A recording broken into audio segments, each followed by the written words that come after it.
Greetings, greetings, and welcome to today's broadcast. I am Dr. Daphne Clarke-Hudson, your Why and Soul Purpose coach and consultant. It is always a privilege to serve you each and every day. If you are not already subscribing to my YouTube channel, please subscribe to my YouTube channel. Follow me on Instagram, connect with me on LinkedIn, connect with me on Facebook, connect with me on Clubhouse, on Clapper, and also on TikTok. I work with my clients to help them connect with their inner blueprint for success. So if you are looking to work with me, there is a phone number on my profile on TikTok that you can text me. And the phone number is 203-885-5093. Also, kindly visit my website and sign up for my newsletter. You can reach me on all the other platforms by clicking on my Linktree link in my bio. It will guide you to all of the different platforms that I am on. Every day I go live at 6 p.m. Eastern. However, should you miss the live broadcast, you can get access to all of my content by subscribing to my YouTube channel. At round about 6:30, between 6:30 and 6:45, we will be doing the water therapy. So get your water conveniently so that you have it when we announce that we are going to do the water therapy. All right? So again, welcome, welcome, welcome everyone. To my moderators over on TikTok, thank you. For the people who are on Facebook, thank you very much for coming to participate. All right. This morning, we are going to talk about cultural diversity and cultural differences. Okay? How does cultural differences shape who we are as individuals? And that's a topic that is dear to my heart because growing up in Jamaica,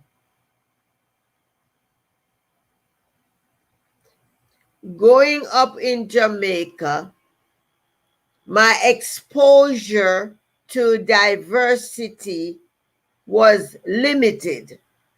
However, it was powerful.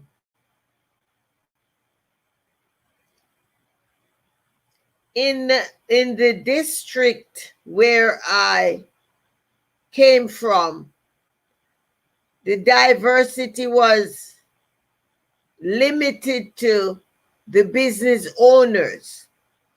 The native people were like farmers, and the diversity and the different cultures were representative by people from other countries. We had some Asian people,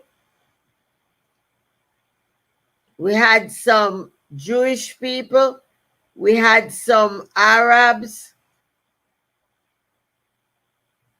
Yeah, so there was a wide combination. It was only one family that were native of the island who had businesses, and their business was geared around selling furniture and paint. So when I came to the United States was my greatest exposure to diversity. And that was exposure was an awakening to me. Some negative and a lot of positive, right? Because the initial introduction to the wide diversity of cultural differences was in a kind of negative way. However, I had to analyze, hey, Jennifer, how are you, Queen? However, I had to dissect the information that was given to me, and I had to use my early upbringing and my exposure to diversity to make sense of what was being presented to me. And I have a research that I'm going to share. However, I wanted to take this time to lay the ground rule around this conversation and how this personally fit into my life. And I'm asking you that are listening, I want you to listen and do the same thing for you. Huh? Okay, so one of the things that became evident to me around diversity as a person were the different labels that came along with it. And the other thing that I noticed quite early is that people were so afraid of the things that were new to them, things that they did not know about, anything that was different to them. Immediately they put it in the negative column or category, if you want. And I also noticed quite earlier on in my exposure in moving to the United States around diversity. For many, diversity was just black and white, meaning black people, white people. That was the extent of the diversity. So that was very intriguing to me because coming from Jamaica, West Indies, where we had, although the diversity was limited, we did not categorize all the different races and cultures. You heard me mention that owned businesses. People had names and people had value. Their culture and their ethnicity never came up. So whenever I had the opportunity to sit with a journalist and get an interview, the first thing they always asked me was how it was growing up in Jamaica. And I never miss an opportunity to let them know that I had no idea I was Black until I came to America, because in Jamaica I was a human being. I was never referred to as a Black woman. I came here, I was a Black woman, I was a single parent, and all of the labels. And I was never comfortable with it. And then I was employed in a position for a nonprofit organization. And because of that awakening, I founded the Multicultural Parents' Day in the city of Danbury, in the state of Connecticut. And I wanted to give you that groundwork because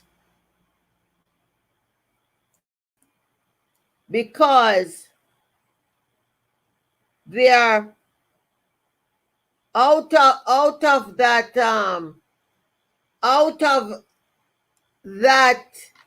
forming of that organization in a city where there were 49 different languages that were spoken. We used to refer to Danbury as a mini UN, United Nations, because of the richness in the culture around there. And out of the formation of that Multicultural Parents' Day, we were able to groom many of the parents who began to take civic responsibilities and duties. People running for local government and state representative, and the list goes on. So I wanted to share this information with you this morning because as you listen to this research, I want you to see how this fits into your life and whether or not diversity is important to you. I know as a business owner, diversity is extremely important to me. And I want you to open your hearts to diversity, regardless of whatever business you are doing. Because I can tell you from personal experience, when you get others who are committed and devoted to your business, they will give you more return on investment of building a relationship than your dollars will be able to afford you in advertisement. So open your heart to diversity. And let us now talk about how diversity can shape our point of view, how it can help to shape the way we feel as individuals, and overall, diversity can expand and add value to us. So let us grand rising, grand rising. I don't know, I don't know if I have any moderators. Good morning. Do I have any moderators over on TikTok? Let me know. All right, so I found a research here, and it's a new research. It was done in 2019, so it's fairly new, and I want to share it. The research is done by a researcher by the name of William Tove, Tov. Researcher William Tove explained why cultural diversity matters to our well-being. All right?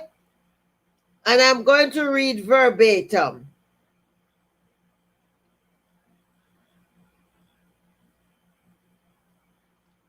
Researcher William Tove grew up watching American television, portraying the American experience like nightly family gathering around the dinner table.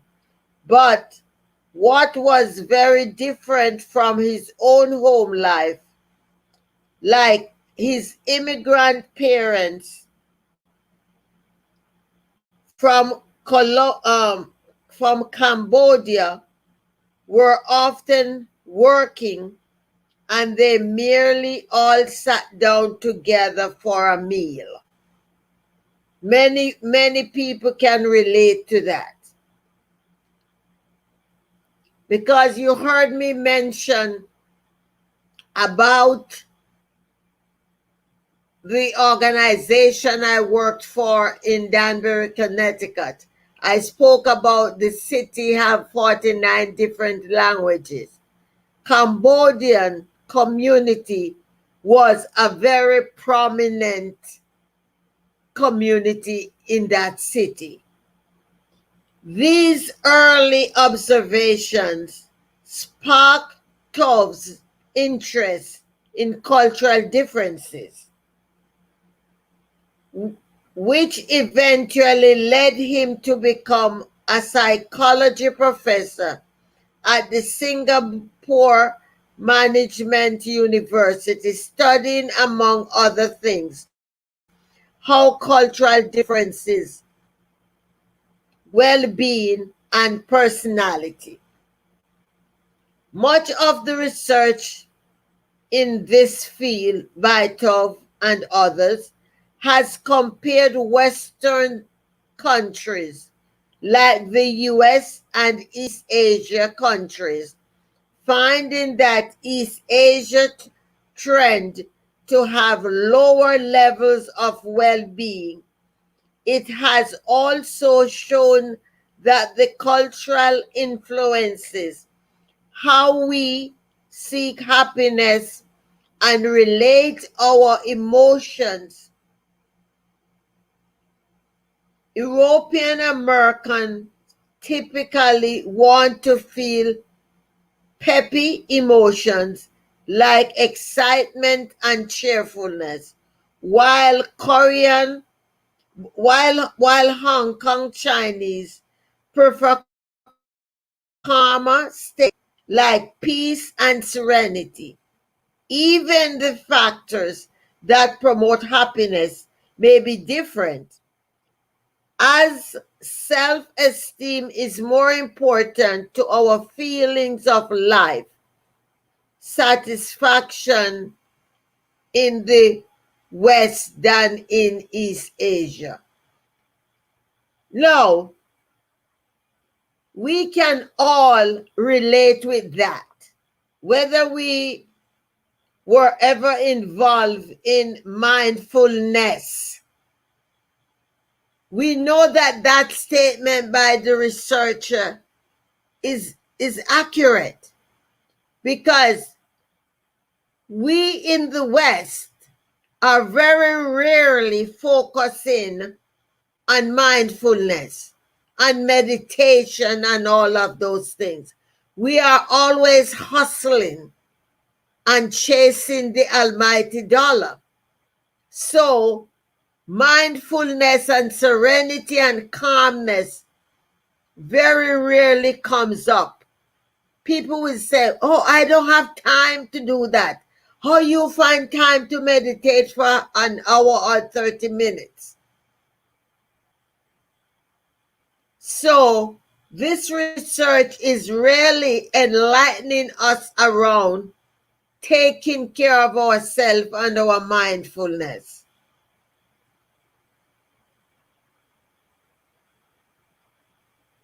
In the interview below, Tove unpacked some of these findings and why they matter. He also reminds us not to oversimplify cultural differences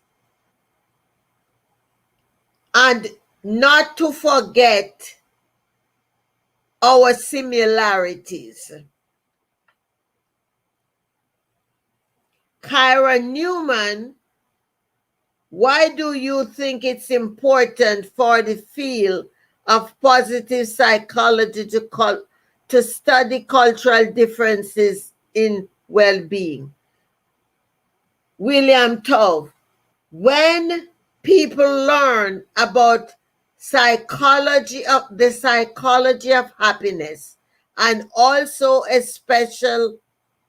especially efforts to make people happy, interventions to help improve well-being, one of the skepticism that people have is that everyone defines happiness in their own way. You can have one definition of happiness. I think that is an assumption that needs to be tested.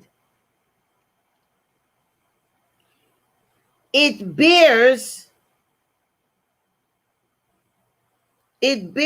on how we measure and define well-being as well. If we are going to define happiness in terms of excitement and being cheerful and being merry and joyful, then Westerners are going to report higher level of these kinds of emotions, and Easterners may tend not to. If we are not sensitive to some of these differences, we might come to skewed understanding of the well-being of East Asian. That they are just not happy, but actually maybe it's not that they are not happy. It is the way we were assessed, their well-being, were putting more weight on these high arousal positivity emotions and not putting any weight on low emotional positive emotions that might be more in line with their cultural practices.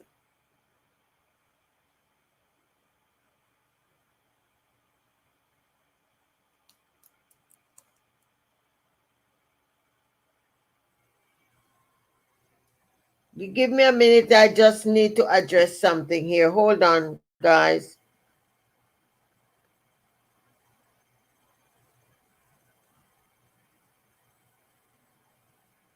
All right. Okay, I had to do some damage control over there. All right. So, I think we can all agree that our early upbringing and our cultural differences has an impact. And Dr. What is it? Tove is correct. You can't just look on one way of assessing. You got to take the total exposure that a person has to come up with the definition. It also bears on how we design our institutions. We know that for sure. To promote well-being in the 90s or so, there was the movement in California to cultivate self-esteem and make every student feel like they are special, but we wouldn't be able to borrow that approach wholesale in the East Asian culture. How much a culture is willing to emphasize self-esteem varies.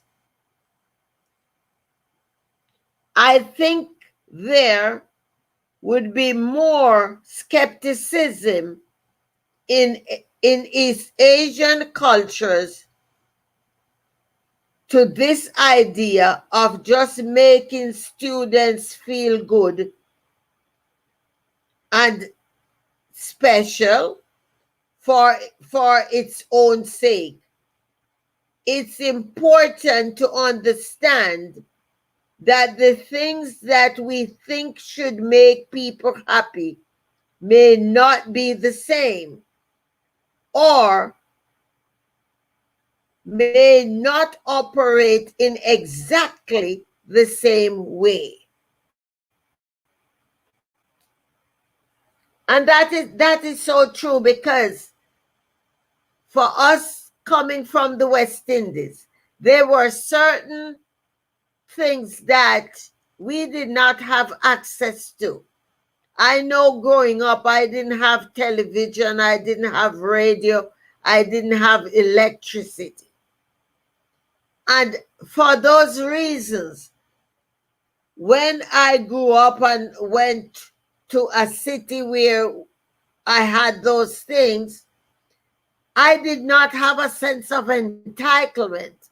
And even now, I do not have a sense of entitlement. I am grateful for the things that I have access to.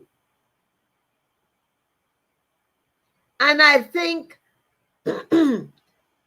parents nowadays need to have this kind of a conversation with their children, because children nowadays have such a sense of entitlement.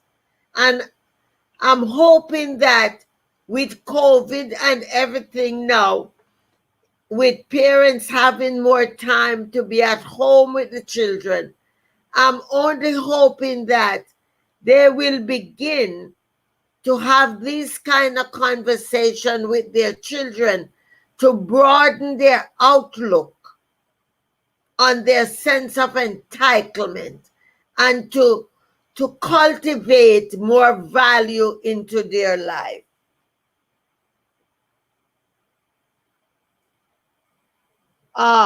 This is the next question that was posed to the researcher. What are some potential explanations for the cultural differences in well-being? William Tove's response was, it's complex.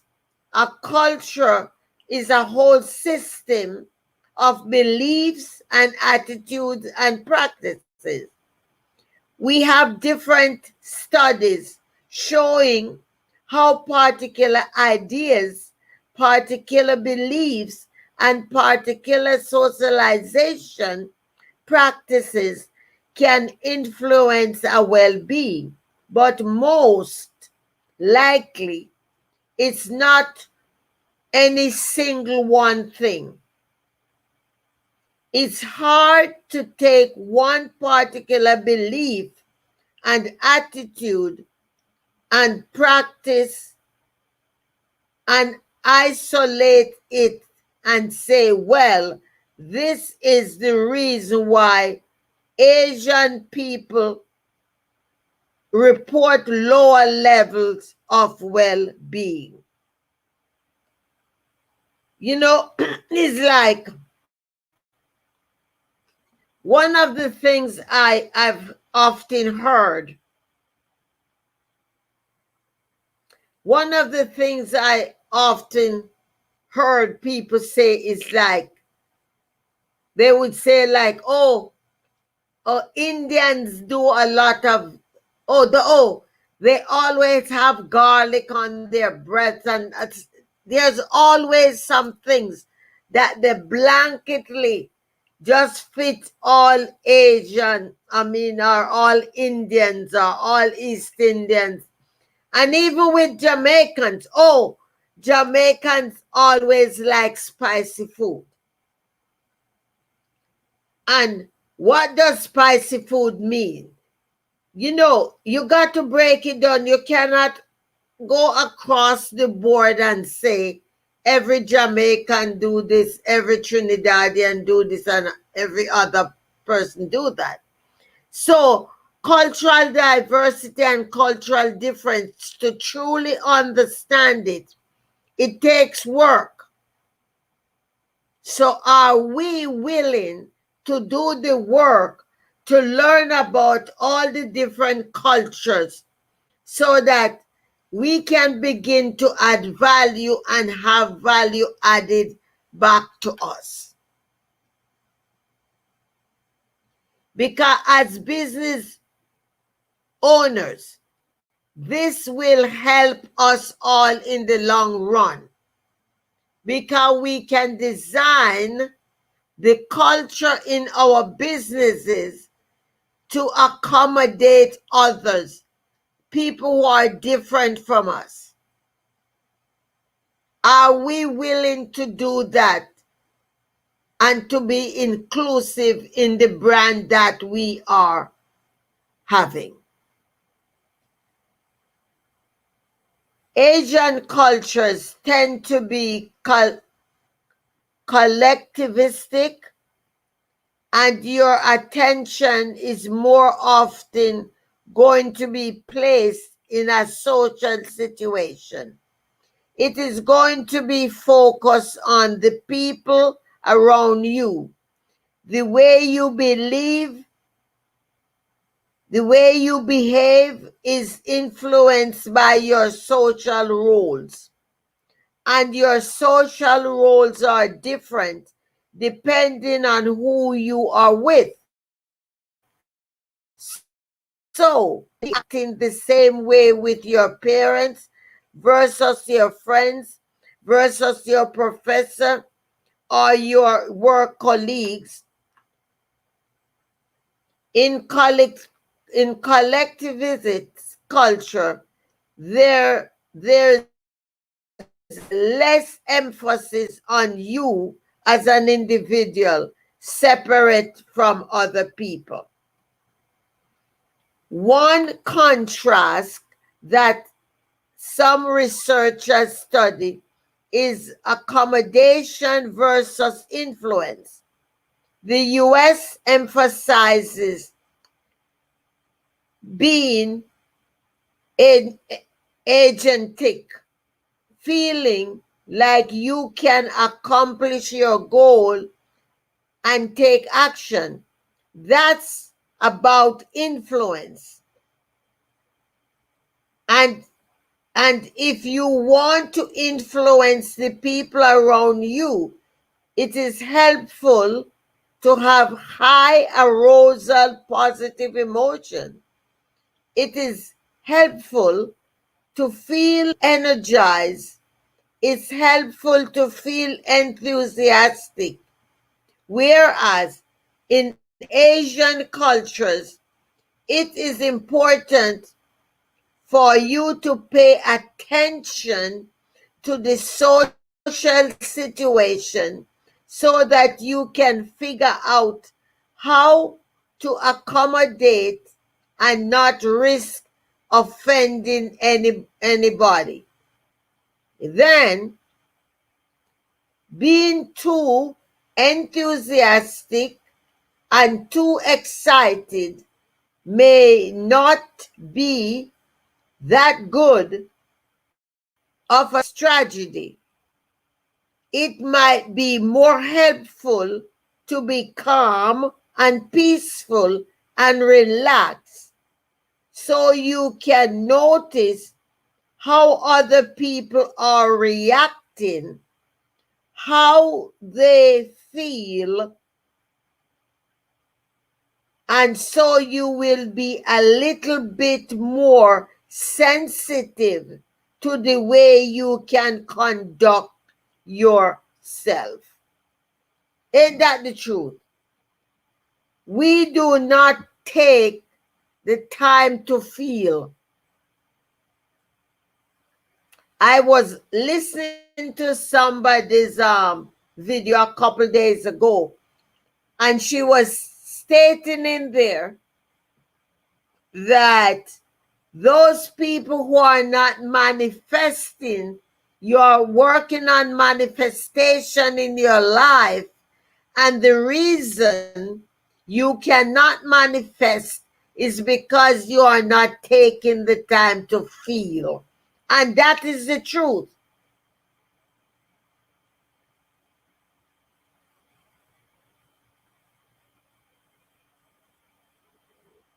That is the truth. We do not take time to feel. It's like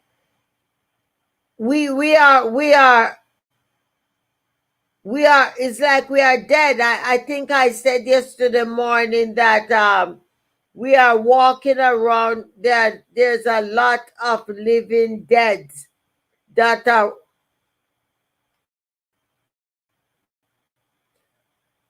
there are a lot of living deads that are walking around because we have no sense of feeling. Everything is like an autopilot. There's no feeling. You know, whether has been brought on by past hurts or whatever. But by reading this research, I'm so happy that I found Dr. Tubbs' research because it is bringing so much more clarity. It is giving so much more clarity on how East Asian culture operates. And one of the other things that when you look at the educational system, even in the schools, they'll tell you that the Asian students excel more because you see what happened? Their family unit is so together.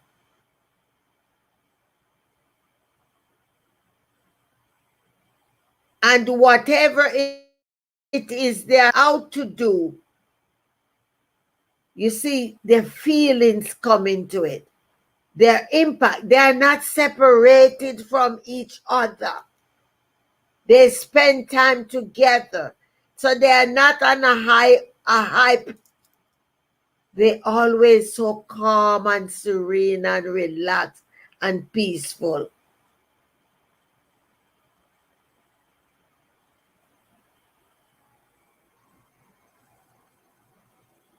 Okay, I hope my moderators come early because they're going amok over there.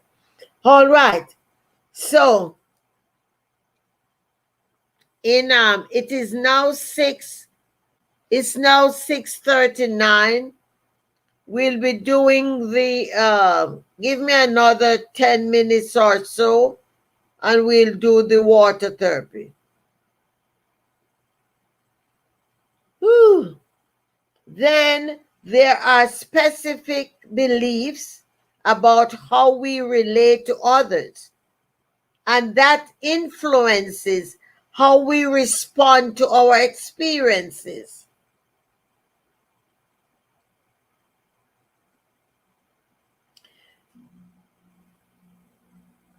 Um, I can't even call this name. It is Shigihioro, and the last name is Oishi. I'm not sure of the pronunciation. Did a study, and he looked at your parents' expectation of you. Asian students report their parents have more specific expectation for them, and Asian students were more likely to feel they weren't fulfilling their expectations, and so they reported lower levels of well-being. So our beliefs about our obligation to people and our responsibilities to other influences our well-being. If you feel your self-worth is cognizant on approval from other people, that is something that affects the well-being, and that many account for cultural differences in well-being. There was another study comparing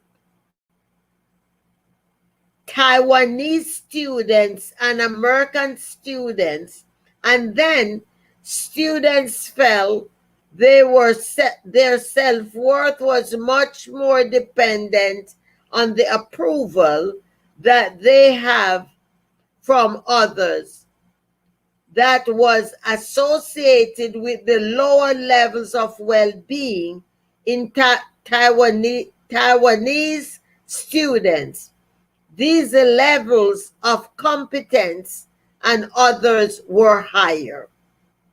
Other examples: there was a study on Japanese participants showing that when Japanese students experience success, there's a mixture of emotions that they felt. On one hand, they felt happy that they succeed, but on the other hand, they also experience fear of troubling other people. And that is related to how much they believe that they are responsible for the feelings of other people.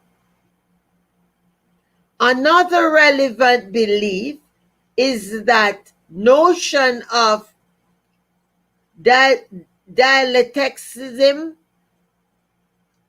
and good things follow from bad things, and bad things follow from good things.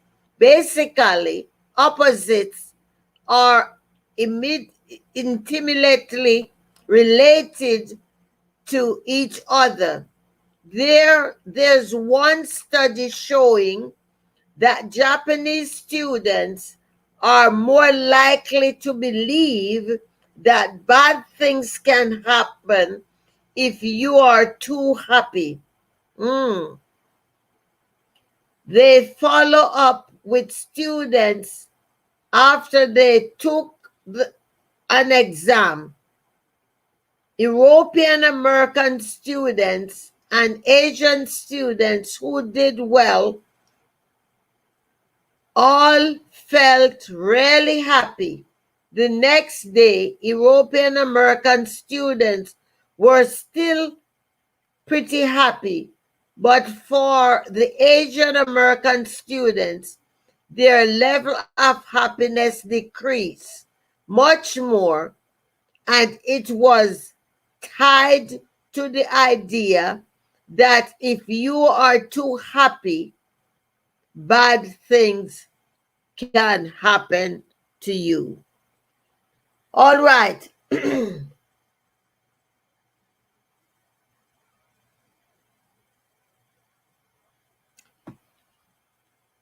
It is 6:45. Please get your water, and let us do the water therapy. Good morning, Queen. How are you doing? It's good to see you. OTB. How are you, Queen? Um we're doing a research on cultural differences and how it how it impacts who we are. Because even as business owners, I have found out that are you are you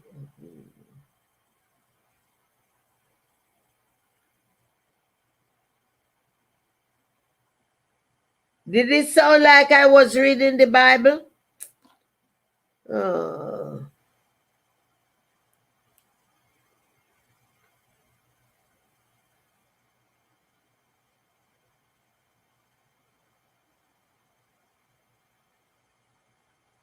Okay, so let's get the water to do your water therapy. Bless your water, whatever it is that you desire. What are you asking of your water? What do you need your water to do for you? Are you looking for clarity? Are you looking for healing? Whatever it is, water is energy. I ask that you make your request be known. Pray over your water, meditate over your water, and let's drink. Those of you that are on TikTok, that's participating, bless your water and then write in the box ready so we can participate in the water therapy.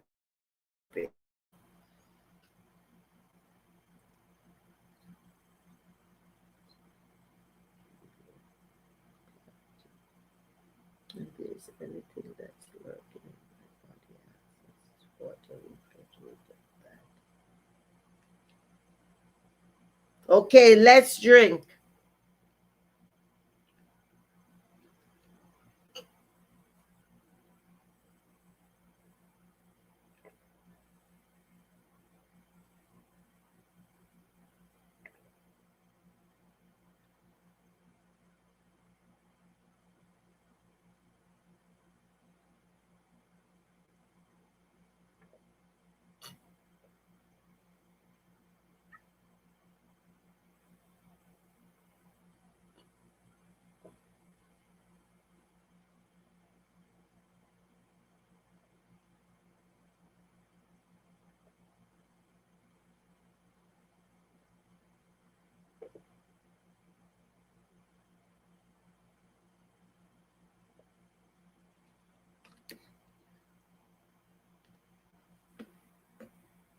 Okay,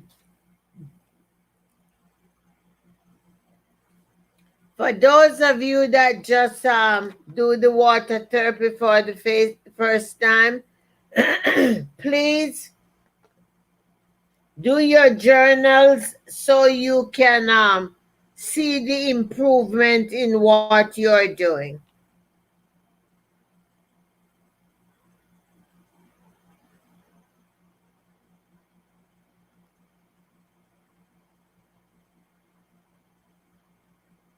All right, so now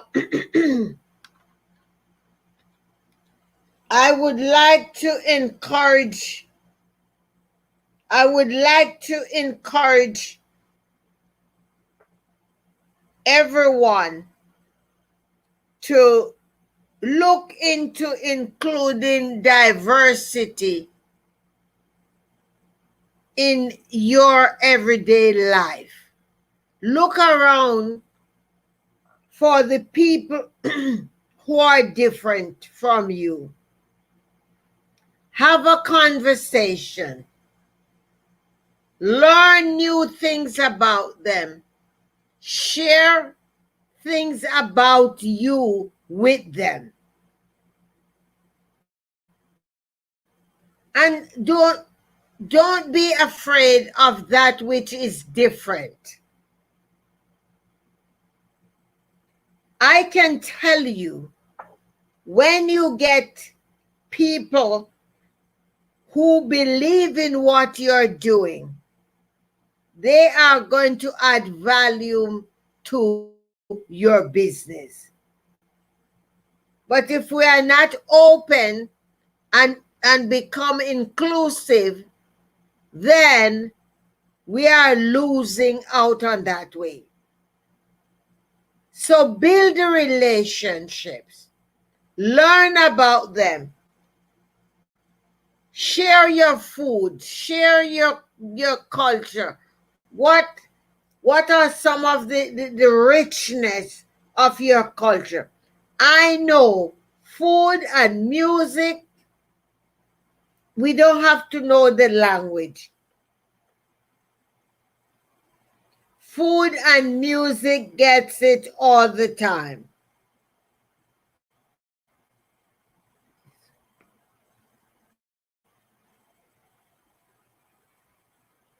All right? So I hope that you were able to glean some insight from the cultural diversity, and that you're open to include that in your life. Sit and have the conversation with your children.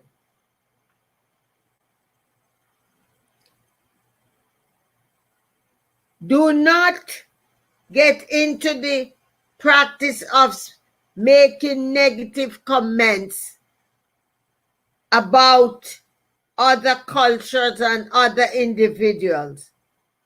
Don't get into the practice of stereotyping other people.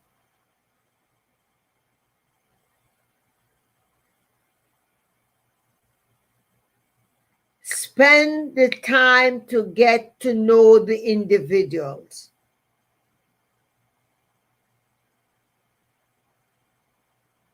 Spend the time to get to know the individual. And if you do not have good to say, just keep your mouth closed. Don't go around labeling people. Thank you for the follow. All right? So remember, please subscribe to my YouTube channel. Connect with me on LinkedIn, Facebook, Twitter, Instagram. Sign up for my newsletter. Share my content with your community. We are all in this together. As I grow, you grow. For those of you who are looking for intuitive guidance, you can text me, because I only work with private clients. I don't do intuitive work on the live broadcast. You need to text the number 203-885-5093 and set up an appointment to work with me.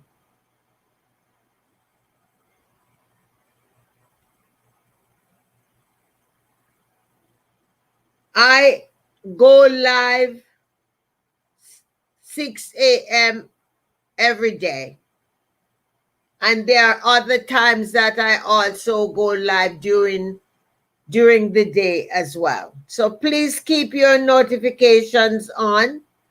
If you follow me, keep your notifications on so you can know when I go live.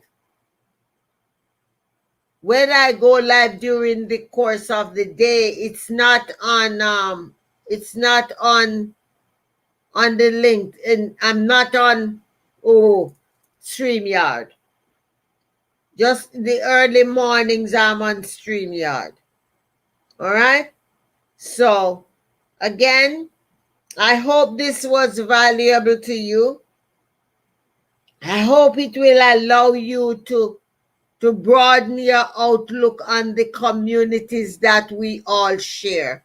I hope it will help us to begin to respect other people. I hope it will help us to unlearn some of the things that we learned earlier on in our life. I hope this will help us to see people as human soul and not by their culture or their ethnicity, because we are on this planet Earth and we need to live and share it quite healthy with everybody else. So that was my intention for sharing that this morning, and I hope it will bring you some joy or happiness. Again, please subscribe to my YouTube channel. Sign up for my newsletter. Connect with me on Instagram and all of those other platforms. Hey, good morning, Justin. It's good to see you. You woke up late. So you can catch it on the YouTube channel, my brother. Thank you so very much, anyhow. And a lot of people overslept, Justin, not just you alone. That's okay. The body needed the rest. So, again, I'm so grateful to have each and every one of you, and subscribe to the YouTube channel so you can get the content over there. And I'll see you again on StreamYard tomorrow morning at 6 o'clock. All right? Stay blessed. And I'm going over on Justin. You can join us over on TikTok because I'm going to go there for a few minutes. I'm coming on TikTok for a few minutes. Okay, guys?